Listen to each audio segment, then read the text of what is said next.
everyone. Thank you for joining us in this nice dry council chambers this evening for our regular city council meeting. We'll begin with invocation delivered by Mr. Jansen, followed by salute to the flag. Let us pray. Dear Lord, we thank you for your grace, which is mighty. Lord, we thank you for your peace, which is comforting. Lord, we love you because you first loved us. And Lord, we just ask you to look upon our first responders and our military as they help maintain our peace and moving us forward. Lord, we also thank you for your Son, Jesus, for it's in his name we pray. Amen. I pledge allegiance to the flag of the United States of America and to the republic for which it stands, one nation, under God, indivisible, with liberty and justice for all.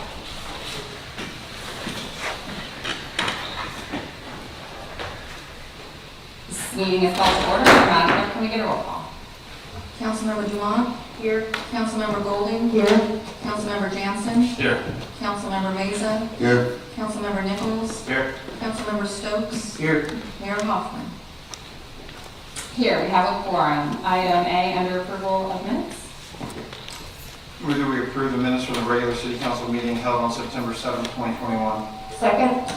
We motion and second. Any questions or comments from council? Seeing none, all in favor, please signify by saying aye. Aye. Any opposed? Motion carries. Item B.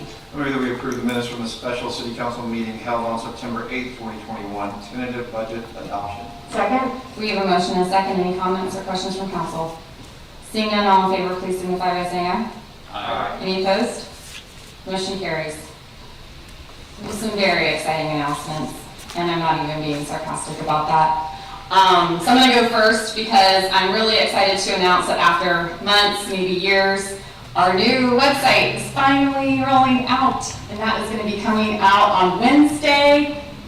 Hopefully, everybody please say a little prayer for Jacob Board when you wake up on Wednesday morning. I've seen a couple sneak peeks, and it looks amazing. So I think our citizens are going to find it very user-friendly, not the hodgepodge kind of Frankenstein website that we've been working with for the past few years. So I know a lot of you in this room probably put a lot of time and effort into that. So thank you. It's going to be definitely visually appealing, easy to use, and hopefully integrate into our operations a little better.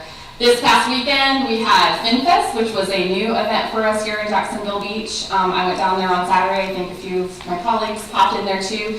And I just have to say, from everything I could see, it was very well run. And Jack's Beach needed a little more cowbell. So Blue Oyster Cult took it home on Sunday night and right before the rain. So they had a lot of bad weather throughout the weekend. But I think everybody who went up there had a nice time. So, and then the last thing that I had was that some breaking news this afternoon is that the funds have been raised to finalize the purchase of the small islands, and that's being led by the North Florida Land Trust, and I think the last big donation was from River Branch, and they are a local philanthropic, I believe they're local philanthropic organization, so that will hopefully be the next big step in preserving the area of marshland just to the north of Butler Boulevard on the eastern edge or western edge of our island. So that was really exciting news. So this week is starting off strong. Any other announcements, Ms. Golding? Thank you. Just want to remind everyone that we've got some charter review meetings coming up on this Thursday, the 23rd at 5:30, and these will be via Zoom. The City Council will be reviewing sections 46 through 51. Pretty exciting stuff about taxation, specific powers including regulation of liquor licenses, and powers including or numerous additional powers that are outlined in the charter. And then Monday, September 27th at 5:30, another virtual meeting to review charter sections 52 and 53. 52 includes the 35-foot height limit, and 53 is rules for assessing neighboring properties for costs of improvements made by the city. All very important stuff, so I hope everyone will tune in and send your comments if you have any. Thank you. Any other announcements, Council? All right, moving along, courtesy of the Florida Visitors Have any cards been received, Madam Clerk? All right. Next up, we will start with our agenda items. Item A is our monthly financial reports. Do we have a report, Ms. Gossett? Ashley Gossett, CFO.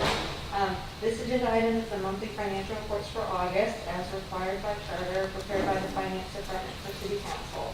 And I'm available to answer any questions that you might have about them. Thank you. Can we get a motion? I move that we accept the monthly financial reports for August 2021. Second? We have a motion and a second. Any questions for Ashley or discussion on this item? Ms. Golding? I just want to thank you and your team for doing these reports and the explanations that you include because they're very helpful, so thank you very much. Thank you.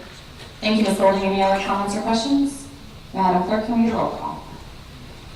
Councilmember Dumont, Yes. Councilmember Golding, Yes? Councilmember Jansen, Yes. Councilmember Meza, Yes. Councilmember Nichols, Yes. Councilmember Stokes, Yes. Mayor Hoffman. Yes, motion carries. Our next item, we will hear from our HR Director, Kimberly Bennett. Hi, good evening. Kimberly Bennett, HR Director. I am here seeking approval to purchase a learning management system and onboarding software and to establish NeoGov as our sole source provider. A learning management system would give us the ability to develop, offer, track, and organize training for the employees as well as tracking certifications. The onboarding software will allow us to deliver an engaging experience for new hires so that they connect with the city and their colleagues from the moment they're offered the job. This will also simplify our processes. I would like to establish NeoGov as our sole source provider for 3 reasons. One, we currently use NeoGov for applicant tracking. Also, it is geared towards the public sector, which means their training library is more applicable to our employees, and because the cost is the most reasonable when compared to the other systems that I looked at. Any questions? Thank you. We'll go ahead and get a motion. I move that we approve the purchase of the learning management system and onboarding software from NeoGov and declare NeoGov a sole source provider for future purchases. Second? We have a motion and a second. Any questions?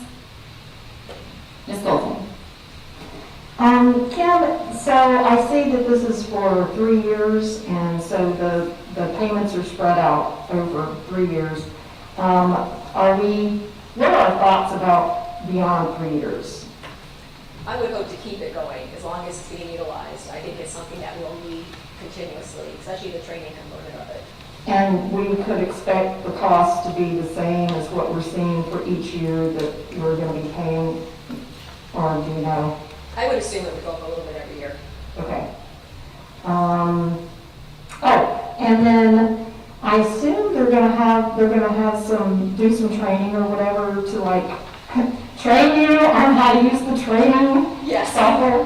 We will definitely do that, yes. Okay, thank you. Ms. Dumont? Thank you.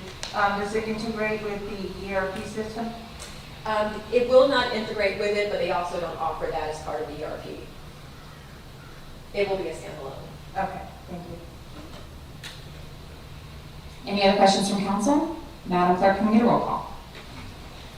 Councilmember Golding, Yes? Councilmember Jansen, Yes. Councilmember Meza, Yes. Councilmember Nichols, Yes. Councilmember Stokes, Yes. Councilmember Dumont, Yes. Mayor Hoffman.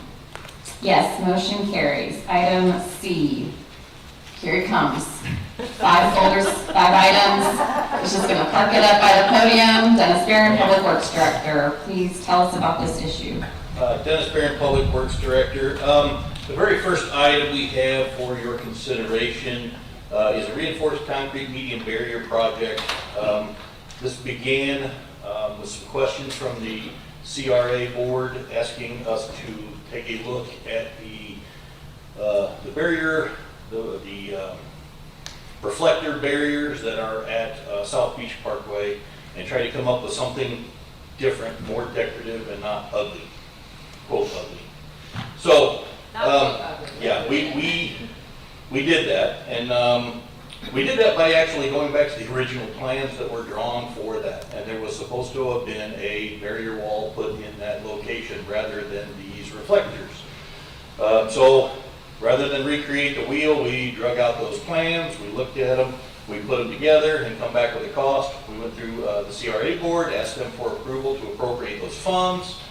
And at the same time, then we looked at the same thing that we have at Osceola. So if we're going to get rid of one set of ugly reflectors, we really ought to do both locations and eliminate it overall for both areas in the city to be more uniform in how it does. So what we have in front of you is two projects, but they're kind of tied together. Like I said, one has been appropriated by the CRA, and the other one will come from your funding, and then we just need approval to move ahead with those. Thank you. Can we get a motion? I move that we approve the reinforced concrete medium barrier project with AWA Contracting Company, Inc. Second? We have a motion and a second. Any comments from council? Ms. Dumont. Thank you. I know a lot of residents will be very happy with the one on Osceola. I know my question is the 38 inches, the height. Yes, ma'am. Does it really have to be that high? Like you'd stop a car well before 38 inches. It is, you are correct, and it could be lower. The concern would be is if it gets too much lower, it could also be missed, and you could have somebody that's coming in that area that decides, hey, look, I can go ahead and turn, and then they can turn directly into the wall rather than not seeing that it's there. So it doesn't necessarily have to be 38. It's just 38 was what the original specs were for the South Beach Parkway project. There's nothing saying that they actually have to be poured in place. They could be precast concrete units that are actually put in, so they could be replaced if they get damaged. We got a couple of different ways, but I think the plan calls for them to be cast in place, to be actually set below the pavement grade, to be reinforced into the pavement itself. But I mean, we're still kind of looking at some other items to try to make sure that what we get is what we want. But I think that's what we move forward with as far as our best guess as to what would be the best to be able to do it for visibility purposes as well as safety purposes. Yeah, I'm thinking visibility. If you're in a small car like a Mini or a lot of golf carts in the area, I don't know if you'd see over them. Actually, I think the golf carts sit higher than the Mini. The Mini's kind of like on the ground. Just something to think about if the 38 is like a hard set thing, or just even 20 or 25 can get the job done. The car's not trying to jump the 25 inch barrier. Thank you. Ms. Golding? I just have a question, or want to put something out there. Would these be an opportunity for us to introduce some artwork into the, instead of just plain concrete barriers, just want to put that out there? And is that something that, like, if we wanted people to put murals on them or whatever, would that be doable? By all means, it could be doable. We are looking for some form of a reflector to be on top of it, just simply so that people will see it and not drive into it in the dark. But yeah, by all means, Public Works has no objections to it saying, welcome to Jacksonville Beach, or whatever else it needs to say, or have artwork or anything else. I don't think we have any concern with what that is whatsoever. Just be a matter of how to facilitate that. I was just thinking that these concrete things just sitting there are kind of not all that great looking either, but anyway, I just wanted to put that thought out there. Mr. Nichols? My concern with putting anything on it is that we really don't want drivers distracted and reading, hey, welcome to Jacksonville Beach, while they're driving. So I think from a safety perspective, I think that would need to be considered as well. Rebuttal, Ms. Golding? It doesn't necessarily have to have any wording on it. It could just be, just Some soothing fish, maybe a yeah, water diorama. turtles, some things like that. Anyway. Any other comments? I would say that those having been on council when this was initially passed and the road work was done down there, the paddles were intended to be temporary, and all you have to do is look at them to see that was the intent. Especially, is this the gate station? Yes. Two of them are missing, so people are routinely cutting through, and especially now that gate station has expanded, it is bananas down there in the morning, so it's exceptionally dangerous right there. So I think a nice concrete barrier is just what the doctor ordered. Any other comments? Madam Clerk, can we get a roll call? Councilmember Jansen? Yes. Councilmember Meza? Yes. Councilmember Nichols? Yes.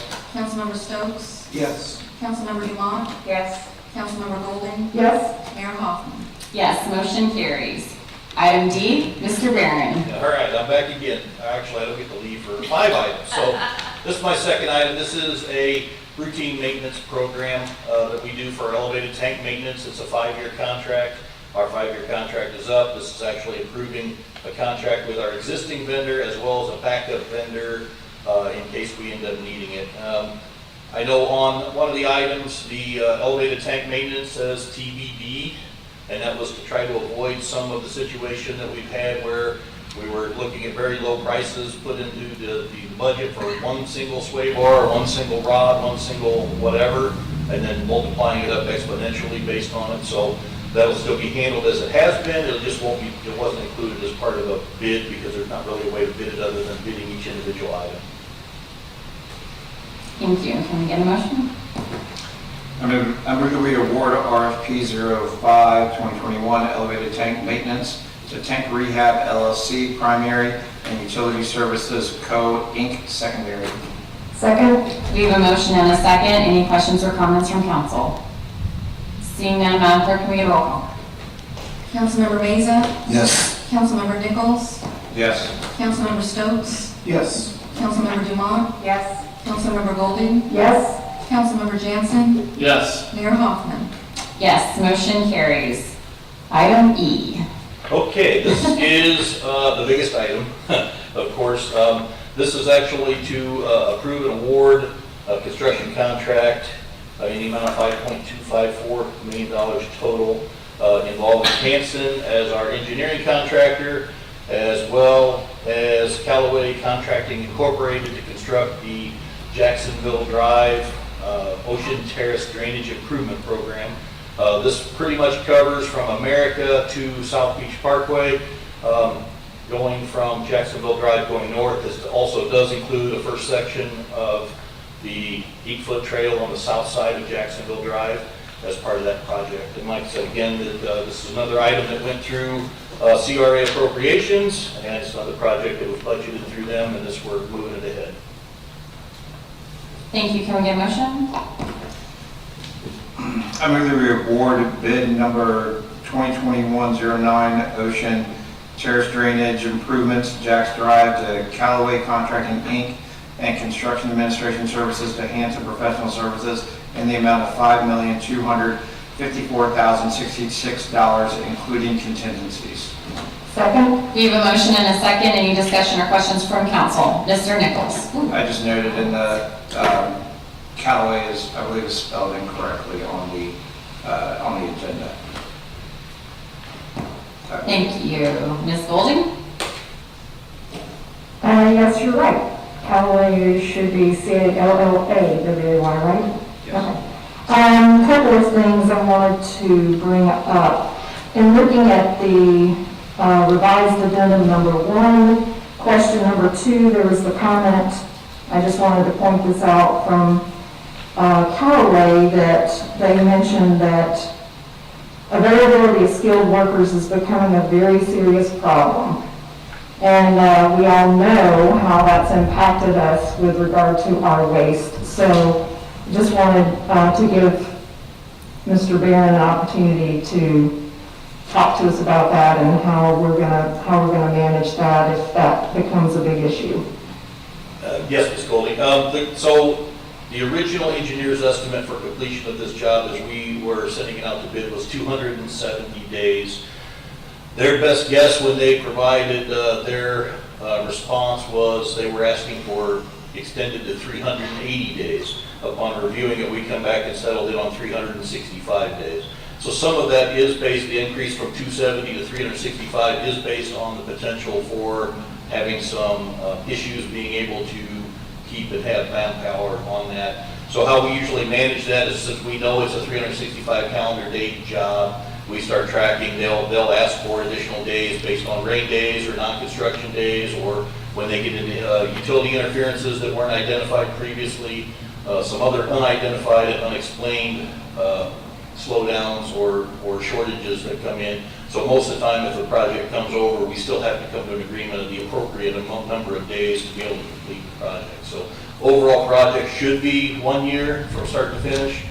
That generally will run over a little bit based on obviously like rain days and whatnot that might impede construction at particular times. But we're hoping to keep them on that schedule. Okay. Another question, I guess, or comment maybe, with a question. I do like the fact that we've got this resident observation that we keep seeing come up in the construction manager's scope of services, which is great because we know we've had issues with citizens, residents, getting upset about construction projects and the impacts that they've had on their neighborhoods and stuff. So I'm really glad to see that that is continuing to come up in our projects. And I just wanted to ask you about the notifications. How are the residents going to be notified, and how far in advance and that sort of thing? And that's kind of a hard question to ask. I mean, we'll make every reasonable attempt to make sure the notifications are made in an appropriate time frame. Sometimes if you tell people you're going to be doing construction in front of their house in 3 weeks, they forget when 3 weeks happens. But if you tell them, hey, we're doing it tomorrow, that's not enough notice. So we'll try to find that happy balance between too much notification and too little. We have already held our first public meeting on this project. So early August 4th, we actually had a public open house and invited all of the members down there to come in and see what was going to be done and where, get some opportunity to talk to each of them, give them an idea of when this was coming in front of you all for approval, as well as what the expected construction guideline start time would be. So we've already started with that preliminary report them that this project's coming, how much it's going to be, and what it's going to take to get there. Did you have a good turnout? Did we have what? Did you have a good turnout for that meeting? We had a very good turnout. Matter of fact, Miss Dumont showed up, and it was a good thing she did because we needed an extra set of eyes and an extra somebody else to help talk to the public that was here asking, because we had our engineering firm, myself, Kale, Dave McDonald, who else was, did I miss anybody? There was 4 or 5 of us here as far as staff, and then we each manned a table as far as different parts of the project to be able to talk individually with the homeowner so they could see exactly what was happening on their block. And then the last thing I'll just say, I do like the fact that there's going to be updates, and I'm assuming that updates will be provided on the city's website, correct? Well, we're hoping to. That's Okay. with the new website tomorrow, where or day after tomorrow, we're hoping that we can kind of get to a spot where we can start updating a little bit more so on projects. The good thing is I've done exactly that on this exact platform before, so we were able to do a $45 million wastewater treatment plant previously and keep people updated as to how that project was going. So I kind of have a good idea of what to do. Hopefully we'll be able to do it, pull off some pictures and get some things rolling so people in other parts of town might be able to see what's going on as well. Awesome, thank you. Thank you, Ms. Dumont. Your comment was covered. On the follow-up, the back end of that, will there be like a sign with a QR code if people have any questions while it's going on?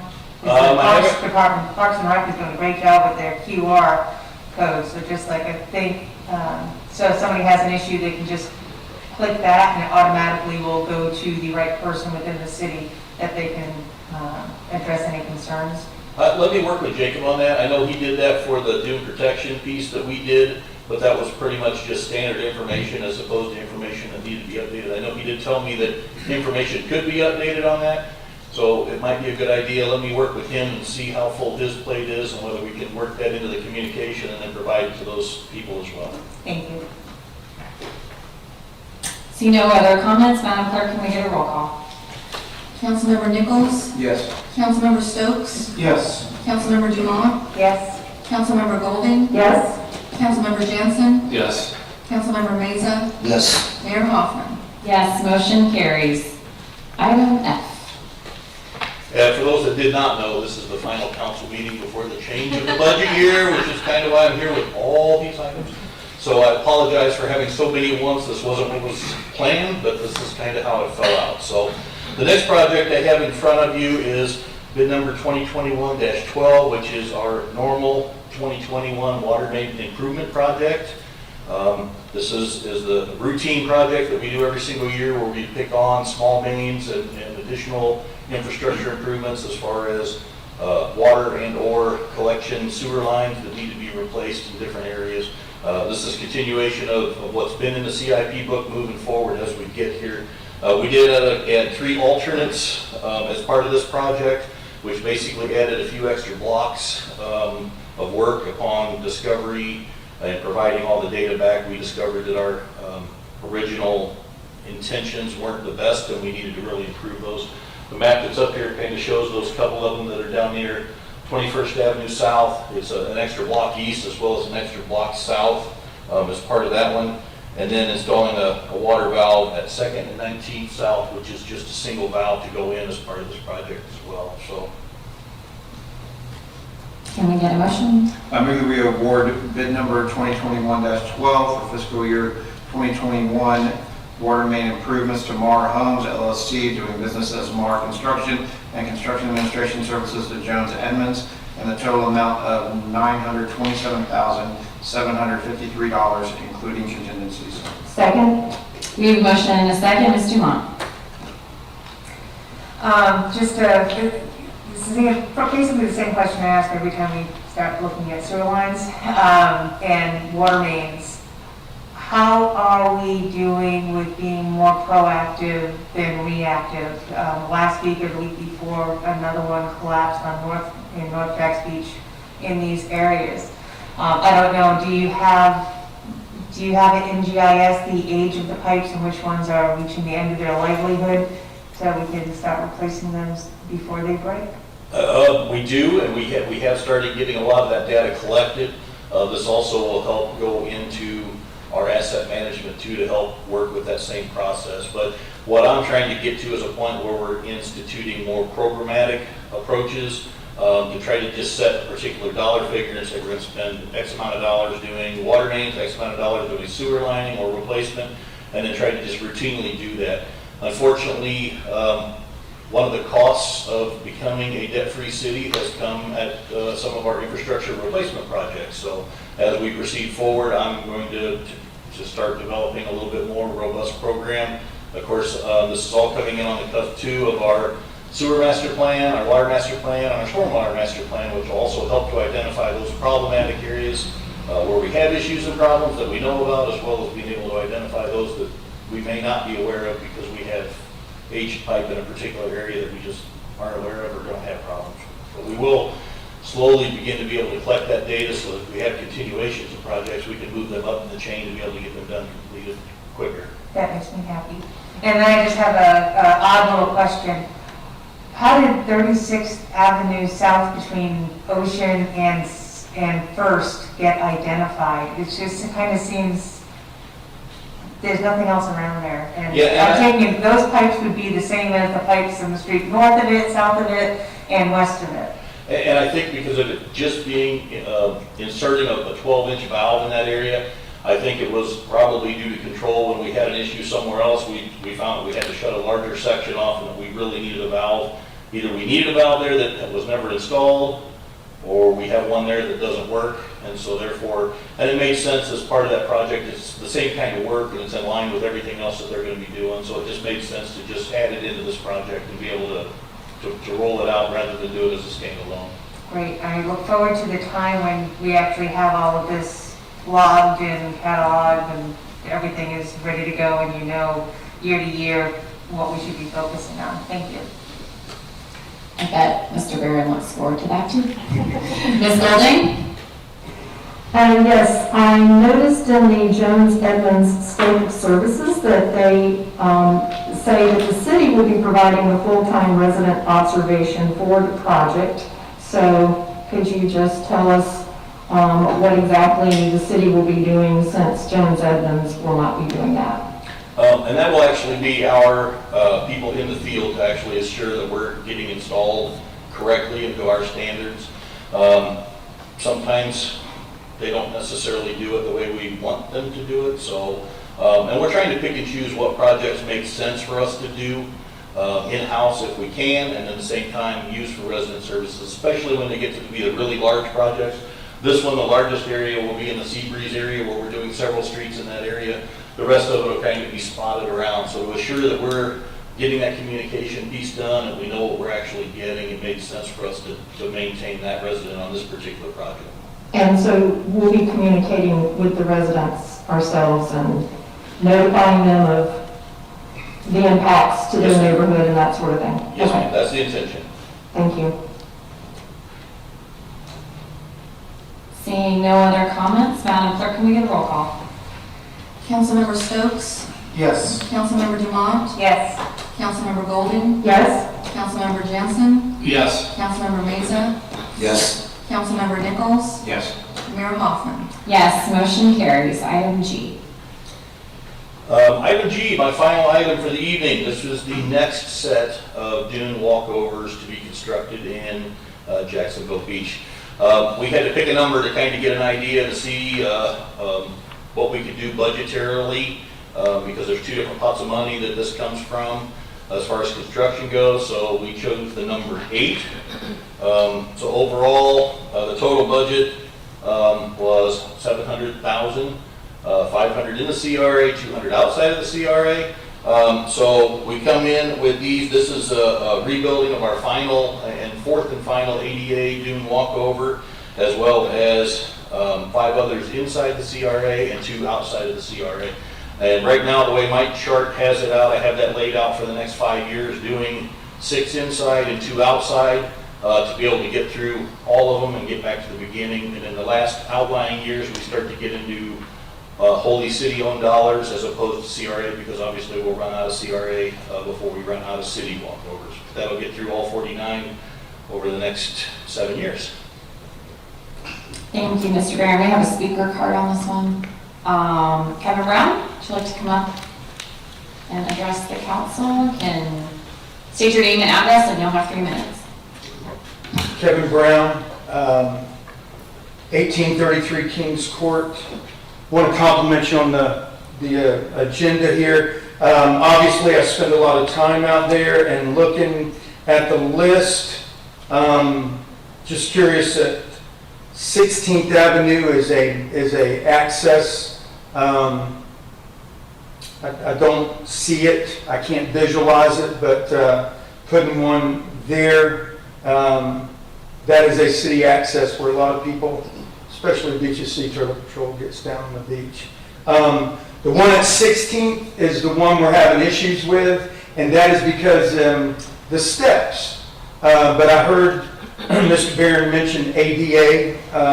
So the more you build with these, with the ramps, the less people want to bring their wagons and their fishing carts and whatever. 16th has become kind of a nightmare for me, but I'm winning the battle.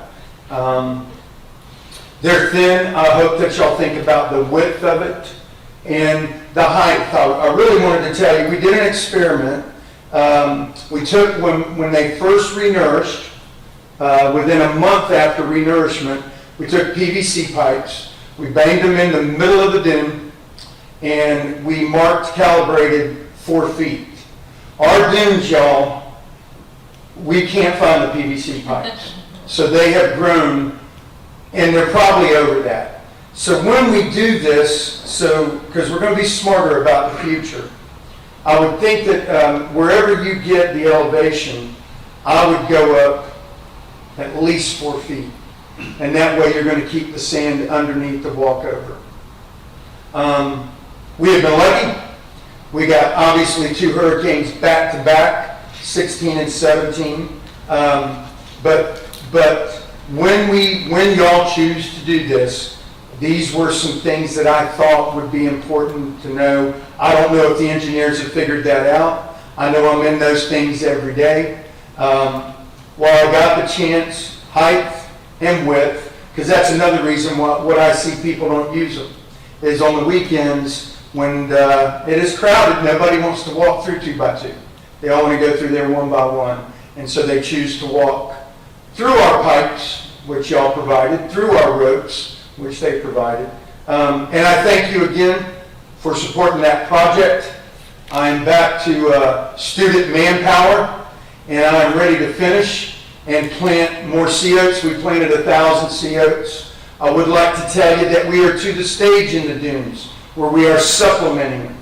Before we were putting several hundreds out there. Now we're finding plots and supplementing it. So we're right there. The program's doing good. This is a great idea. Take the width and the height and the ADA stuff into consideration. Thank you.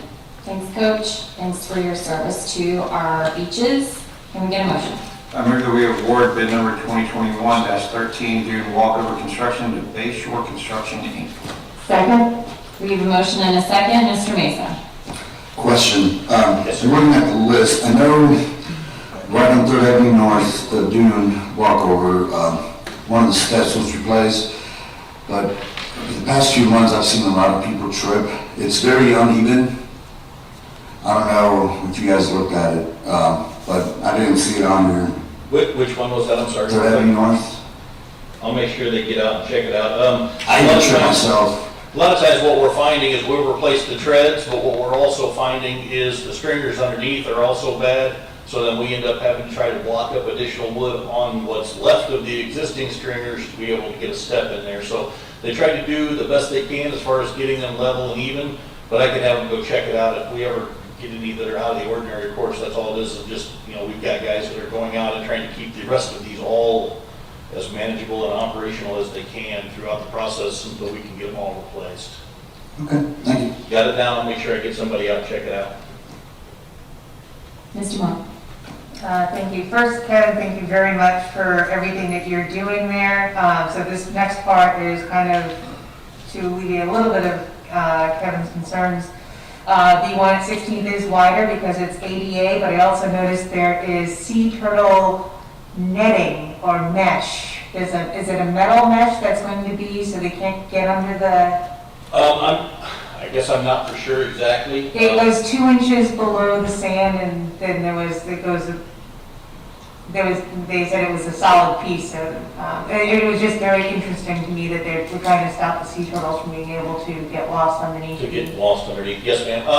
And I know we've made some changes based on, when we did the last 3 ADA, we kind of had all the city council go down, look at them, kind of decide that that's the direction we wanted to go. That netting is something different and new that the DEP is allowing us to be able to do to help keep the sea turtles from getting underneath and getting stuck. Because a lot of times, like I said, we can't control the sand, we can't control how the sand blows, we can't control how the sand moves. So we're trying to do better at figuring out how to manage that.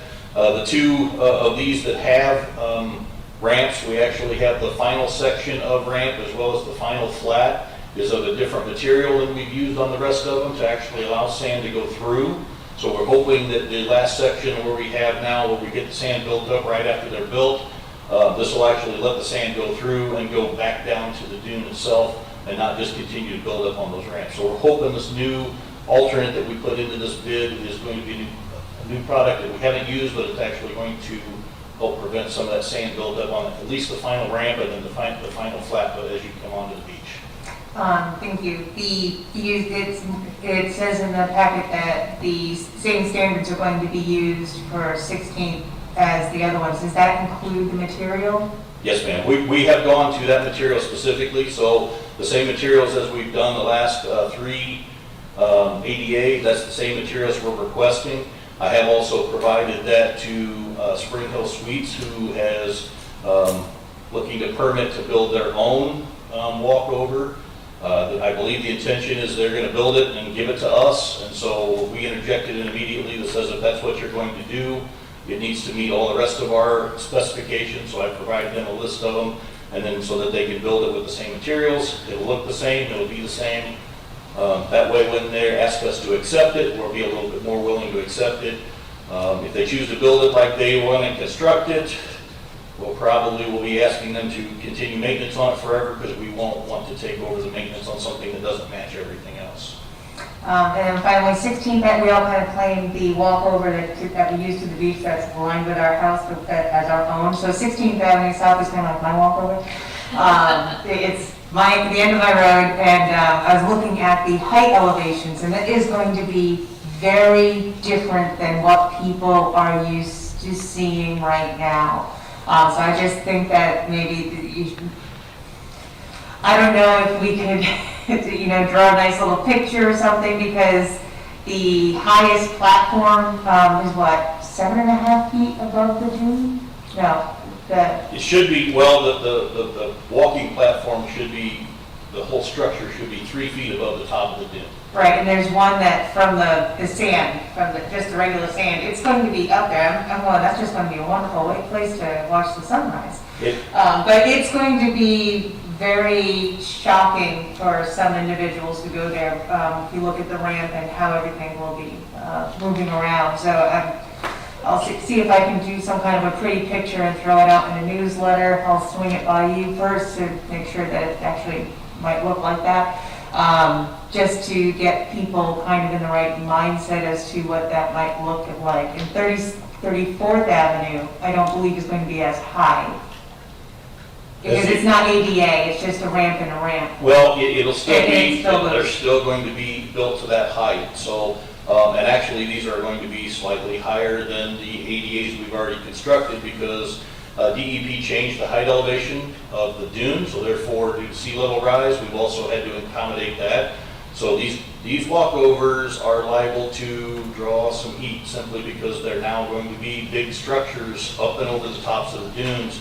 In the past, at direction from council, we have been told to lower those for different reasons, and that's why the sand overtakes them at some point in time and they become non-functional ramps. That's why everything we're building has to meet that 3 feet above the DEP highest level of the dune. And if they come in a few years and decide to raise that again, we'll be re-engineering them and raising the next batch even higher as we go. So as we see dune walkovers grow, it's not us, it's the state. Thank you. Because that always works. Ms. Golding. So thank you, Kevin, for coming out tonight and raising your concerns. I have some concerns as well at looking at the designs.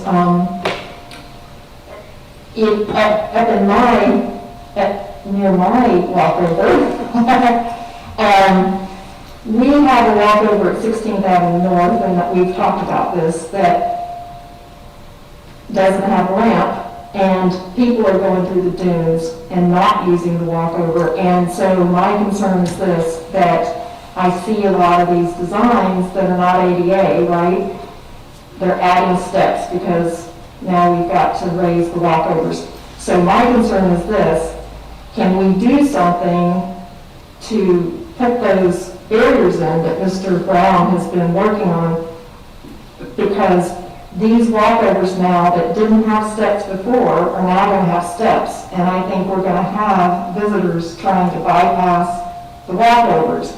And so I think we're going to need to put some effort into putting those barriers up around those walkovers to try to keep people from bypassing the walkovers, because I see it all the time, and I know Mr. Brown, he mentioned it, the fishing carts, the carts with all the stuff that they're taking to the beach, you know, and they, most of the time, probably can't carry them up the steps either, too. And so that's a big concern for me. I think we need to look at what can we do to communicate to people where the ramped walkovers are, so that people can try to go to those ramped walkovers instead of bypassing the ones that have stairs. Do want to say I'm so glad that the mesh for the turtles is being done, because I think just recently there was a turtle that got trapped. I think it was in Neptune Beach or Atlantic Beach. Davis Street. Yeah, and under the walk over there. So I'm very glad that you're doing that. So a question for you is, are any of these walkovers wider than the ones that we have? And are we looking at that based on what Mr. Brown was saying, that the wider ones would be maybe better for our visitors? I don't know that we're looking at any wider. I think these will still be constructed at a similar width to what the ADA walkovers were at, so they may be wider than what's there. I understand exactly what he's saying. He's exactly right. When you're walking towards somebody, especially if they're carrying a surfboard or a cart or whatever, you got to kind of share the ramps, and wider would be better. I think wider also comes at a cost. As they get higher and then they get wider, they start to take up a larger footprint as well as a larger visual footprint, which you have to remember as well.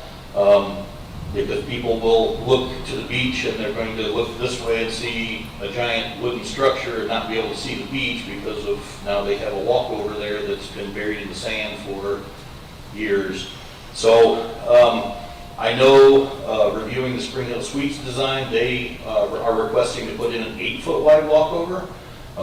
So that's a very, very large walkover in my opinion. A lot larger, so I'm kind of looking to wait to see what they construct and maybe how we can incorporate that and can that be worked into future ones. I know our original direction from Public Works was replace walkovers as much as we can with like material, and material meaning if it's got steps now, it's always been steps, just put steps back.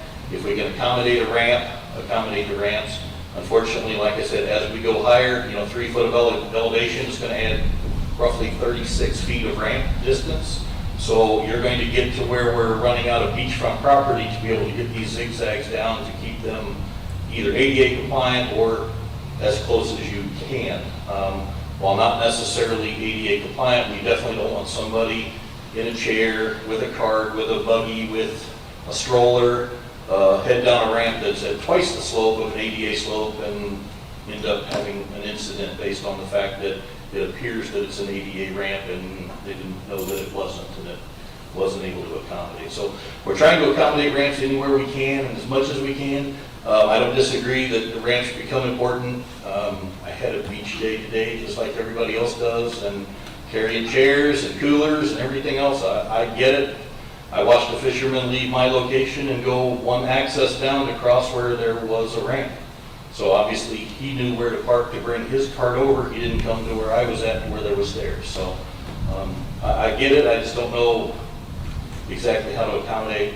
I don't know that we want to go down the direction of having every ramp be an ADA ramp. There would be a very significant cost increase to being able to do that, and it would definitely slow down how many we could do in a year without rebudgeting some funding. And how wide are these walkovers going to be, the new ones? Do you know? I don't know offhand. I'd have to look through the book. I can give you an answer here in a few minutes while somebody else goes. Okay, and like I said, and just for the benefit of my colleagues here, I think we need to consider approving Mr. Brown being able to put more barriers up in some of these, around some of these walkovers to keep people out of the dunes once these new walkovers go in that have steps that didn't have steps before. And then again, I know we've got information on the website about where the ramp walkovers are, but to Ms. Dumont's point, if we can put a QR code somewhere that tells people where the ramp walkovers are, maybe that's something to think about. Thank you. It does look like the majority of these are at a 6-foot width, except for the ADA, which is a 7.5. Okay, thank you. I think noting the ramp walkovers would be a great job for our new website. Mr. Mesa. Mr. Dennis, thank you for addressing the Spring Hill Suites, and I hope they could embrace our beach life and come up with a good design and use the same materials we're using. And thank you for stepping up. Thank you. Appreciate it. And I forgot to mention that my beach access is 8th North and we don't have a ramp or a walkover. You can just drive on. I mean, you can't legally, but you could. I'll just leave this one. This is for Ashley. I noticed that the amount budgeted is less than what would be what is needed for both the ones in the CRA as well as the ones coming out of the general fund. If we move out of the general fund, it's 180 and change above to be able to do those 2 walkovers. So in the future, are we going to be upping how much we're budgeting per year to be able to cover walkover replacements? So with regard to the walkovers that are outside of the CRA, we've been trying to set aside money each year to accumulate a total to go forward with the project. So now that Dennis has some kind of accurate numbers to work with, we can adjust what we set aside for each year, and then we have it restricted in our general capital projects fund. And so any under in one year will sit in that restricted balance, and then in the overage, we would probably come back to council for a mid-year year-end adjustment or include it in the next year's budget. Great, thank you. No other comments or questions from council? Madam Clerk, can we get a roll call? Councilmember Dumont, Yes. Councilmember Golding, Yes. Councilmember Jansen, Yes. Councilmember Meza, Yes. Councilmember Nichols, Yes. Councilmember Stokes, Yes. Mayor Hoffman. Yes, motion carries. Well done, Mr. Barron. You are dismissed. Ash. Ooh, sit back down, Trevor. How do these items get on the agenda? Is it like first come, whoever gets their item in first, they go first? That would be so mercenary. Because we're using a new agenda system, so I'm just curious. I won't tell you how, but there are two people here who each own me milkshakes. I love it. All right, Ashley, item H. So this is bid number 2021-14. It's for plumbing, electrical, and HVAC services for repairs and improvements at our city facilities. The bid requested the hourly rates from the respondents, and the city will provide the materials for these things. The last bid was awarded in 2015 and can no longer be extended, so this is just a new issuance. The contract period will be for 3 years with 3 one-year extension opportunities for a total of 6 years. The agenda is seeking to award the lowest qualified bidders, who are Vanguard Electrical Contracts for the electrical services and B&G Refrigeration for the HVAC services. We did not get any respondents for plumbing services. And I'm happy to answer any questions you might have. Can we get a motion, Mr. Nichols? I move that we award bid number 2021-14, plumbing, electrical, and HVAC to the lowest qualified bidders, Vanguard Electrical Contractors, Inc., Electrical Services, and B&G Refrigeration Company, Inc., HVAC Services. Second? We have a motion and a second. Mr. Mesa. Question. When you guys put out the email, was this the plumbers, did you guys reach out to any other local plumbing companies here, or was this just So on our distribution list, we had 3 plumbing companies on that list, and then it's advertised in the newspaper and then posted on our website.